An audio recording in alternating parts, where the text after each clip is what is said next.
everyone. So today we will discuss about Mahatma Jyotiba Phule Rohilkhand University means MGPRU. मैंने अपना graduation MGPRU से किया है। मेरी तरह बहुत से लोग होंगे जिन्होंने अपना ग्रेजुएशन MGPRU से किया है, क्योंकि यूपी के साइड मोस्ट ऑफ जगह क्या है कि यही यूनिवर्सिटी है।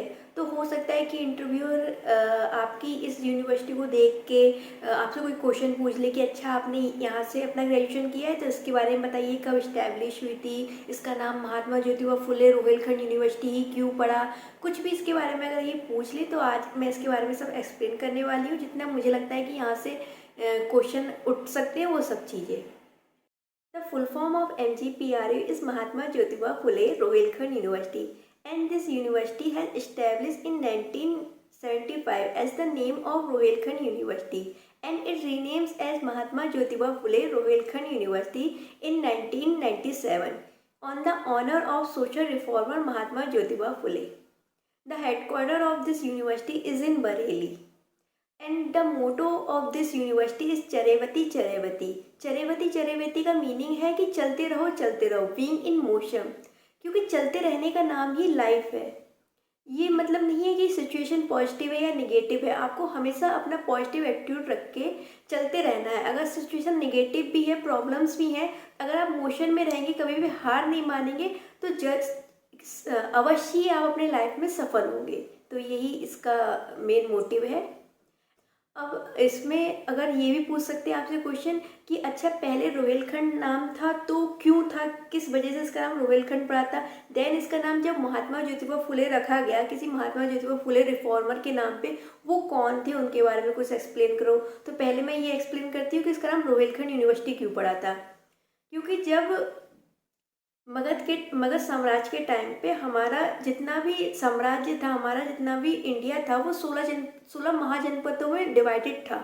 तो जो यहाँ का एरिया था, बरेली के आसपास का, बरेली, बदायूं, पीलीभीत, इन सब एरिया को मिला के इस जनपद का नाम था रोहिलखंड जनपद। इस वजह से इस यूनिवर्सिटी का नाम पहले रोहिलखंड था।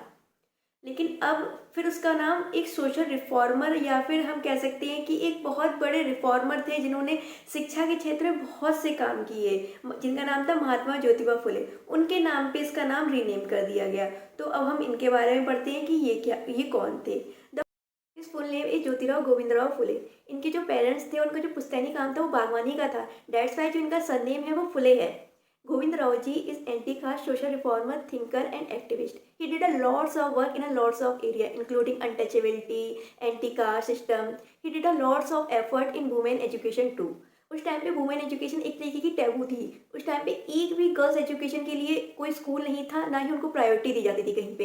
गोविंद राव एक पहले इंसान थे जिन्होंने गर्ल्स एजुकेशन के लिए अपने कदम बढ़ाए थे। इन्होंने कहा था कि एक बच्चे को उसकी माँ जिस तरीके के संस्कार देती हैं, वो उसके अंदर इस बीज को उत्पन्न करती हैं कि उसका भविष्य किस तरीके का होगा। तो उन्होंने कहा था कि आप लोग इमेजिन करके देखिए कि गर्ल्स एजुकेशन कितनी इंपॉर्टेंट है। बट फिर भी बहुत से लोग थे जिनका विरोध करते थे इस चीज़ को लेके, लेकिन बहुत से लोग थे जो उनको इस चीज़ के लिए सपोर्ट भी करते थे। स्टार्टिंग में ये अपने घर में रह के ही गर्ल्स को चुपके चुपके पढ़ाया करते थे। देन जब इन्होंने देखा कि इनके फॉलोअर्स बढ़ते जा रहे हैं, देन इन्होंने 1848 में first girls Indian school open किया पुणे में। But he face a lot of difficulties because वहाँ पे कोई टीचर पढ़ाना ही नहीं चाहता था। So he decided to educate his own wife, और इनकी वाइफ का नाम था Savitabai Phule. And Savitabai Phule become the first Indian girls teacher.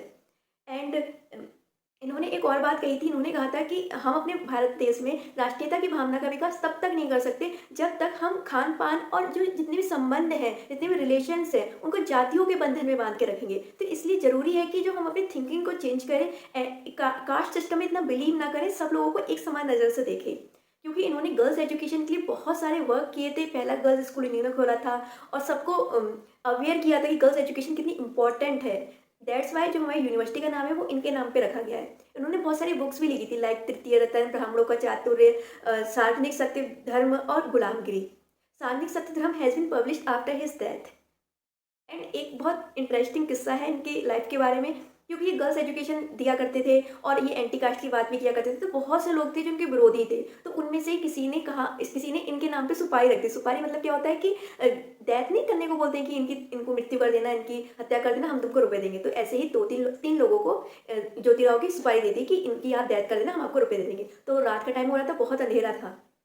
Jyotirao जी जा रहे थे और जिनको जो 3 गुंडे थे जिनको सुपारी दी थी वो भी जा रहे थे। तो फिर रात में उन्होंने देखा नहीं, ज्योतिराव से ही पूछने लगे कि अच्छा तुम क्या उसको जानते हो कि ज्योतिराव कोई फूल लेगा? तो फिर उन्होंने कहा हाँ, हम जानते हैं, आपको उनसे क्या काम है? तो कह उन्होंने गुंडों ने कहा कि हाँ, हाँ, हमें बताओ ना, उन्हें मार के ना हमें ना बहुत फ़ायदा होगा, हमें बहुत रुपए मिलेंगे। तो ज्योतिराव जी बोले अच्छा ऐसा है कि आपको उनको मार के आपका फ़ायदा होता है, आपको कुछ मिलता है, आपको खुशी मिलती है, तो आप मान लीजिए मैं ही ज्योतिराव हूँ। तो फिर वो जब तीनों गुंडों ने ये बात सुनी तो वो मतलब कि आश्चर्य में हो गए कि इतना अच्छा कोई कैसे हो सकता है कि अपनी लाइफ देने के लिए भी तैयार है बस हम लोग के बेनिफिट के लिए। तो उन्होंने जितने भी हथियार थे वो अपने छोड़ दिए और इन्हीं के शिष्य बन गए हमेशा के लिए। तो देखिए कि एक अच्छा बिहेवियर होना कितना इंपॉर्टेंस रखता है और क्या छाप छोड़ता है आगे जाके लाइफ में। यहाँ तक कि अंबेडकर जी भी ज्योतिराव गोविंदराव फुले को ही अपना गुरु मानते हैं। I hope this video is helpful for you. Thank you.